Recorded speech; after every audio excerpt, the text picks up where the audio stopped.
আর আপনারা তো খুব ভালো করে জানেন কবরের শাস্তি হয় মূলত দুইটা কারণে। যত বেশি কবরের শাস্তি হচ্ছে এখন সব কিন্তু বড় বড় পাপের কারণে হচ্ছে না। দুইটা কারণ মেজর। একটা হচ্ছে পেশাবের অপবিত্রতা থেকে পবিত্র না হওয়া, পেশাবের ছিটা ফোটা থেকে পবিত্র না হওয়া। আর একটা হচ্ছে চগলখুরি করা। কি করা মানে চগলখুরি বোঝাতে পারছি কিনা, একজনের কথা আরেকজনের কাছে লাগানো। ঘুম থেকে উঠে সুন্নাহ চোখ একটু ঘষা, 3 বার মুখটা ঘষা, মুখ থেকে ঘুমের ভাব দূর করা। আলহামদুলিল্লাহিল্লাযী আহইয়ানা বা'দা মা আমাতানা ওয়া ইলাইহিন নুশুর। যদি শেষ রাত্রে ওঠেন সূরা আলী ইমরানের শেষের 10 আয়াত পড়া, এটাও সুন্নাহ।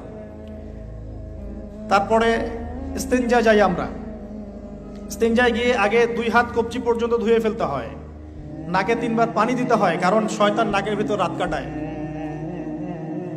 এটা আমরা দেখতে পারি না, শয়তান এবং জিন শয়তান অনেক কিছু করে আমাদের সাথে।